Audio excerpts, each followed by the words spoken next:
నమస్తే అండి. Welcome to Roja blogs. అందరూ బాగున్నారా అండి? నేను చాలా బాగున్నాను. ఈ రోజు కార్తీక మాసం చివరి రోజు. కార్తీక మాసం చివరికి రాగానే గుర్తుకు వచ్చే కథే పోలీస్ వర్గం. ఇంతకీ ఎవరి పోలి? ఆమె వెనుక ఉన్న కథ ఏమిటి? దానిని తలుచుకుంటూ సాగే ఆచారం ఏమిటి? ఇలాంటి ఎన్నో ఆసక్తికరమైన విషయాలు ఈ వీడియోలో తెలుసుకుందామండి. కార్తీక మాసంలోని దీపం ప్రాధాన్యతే కాదు, ఆ ఆచారాన్ని నిష్కల్మషంగా పాటించాల్సిన అవసరాన్ని సూచించే గాథ. ఒక ఊరిలో ఒక ఉమ్మడి కుటుంబం ఉండేది. ఆ కుటుంబంలో 5గురు కోడళ్లు ఉండేవారట. వారందరిలోకి చిన్న కోడలైన పోలికి చిన్నప్పటి నుంచే పూజలన్నా వ్రతాలన్నా మహా ఆసక్తి. కానీ అదే ఆసక్తి ఆమె అత్తగారికి కంటగింపుగా ఉండేది. తనంతటి భక్తురాలు వేరొకరు లేరని ఆ అత్తగారి నమ్మకం. ఆచారాలని పాటించే హక్కు ఆమెకే ఉందన్నది ఆమె అహంభావం. అందుకే కార్తీక మాసం రాగానే చిన్న కోడలిని కాదని మిగతా కోడళ్లను తీసుకుని నదికి బయలుదేరేది.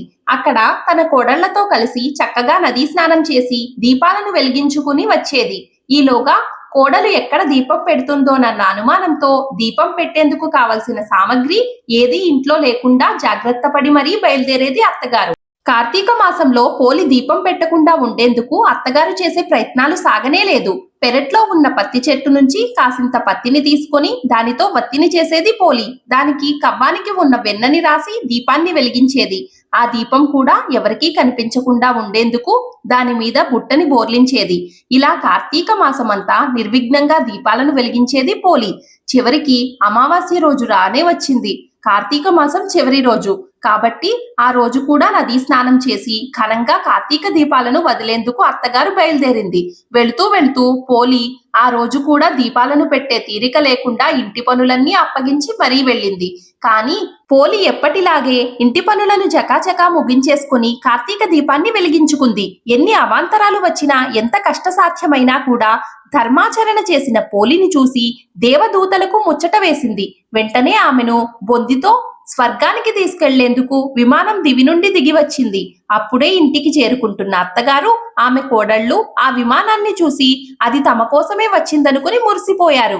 కానీ అందులో పోలి ఉండేసరికి ఆశ్చర్యపడ్డారు.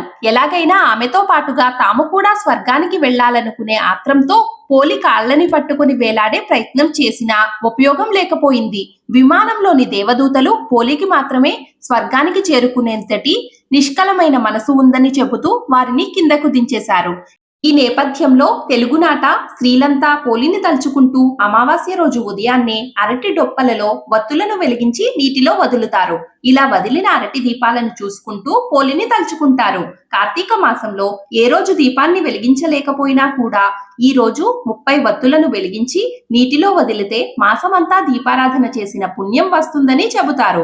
ఈ పోలీస్ వర్గం కథ ద్వారా తెలుసుకోవాల్సిన విషయం ఏమిటంటే, ప్రదర్శన కాదు భక్తి ముఖ్యమని పోలి కథ ద్వారా గ్రహించిన మనం కూడా భక్తి మార్గంలో నడిచి విష్ణుమూర్తి కృపా కటాక్షాలకు పాత్రులవుదాం. ఈ వీడియో మీకు నచ్చినట్లయితే ప్లీజ్ ఒక చిన్న లైక్ చేసి, షేర్ చేసి, సబ్స్క్రైబ్ చేసుకోండి. Thank you for watching this video.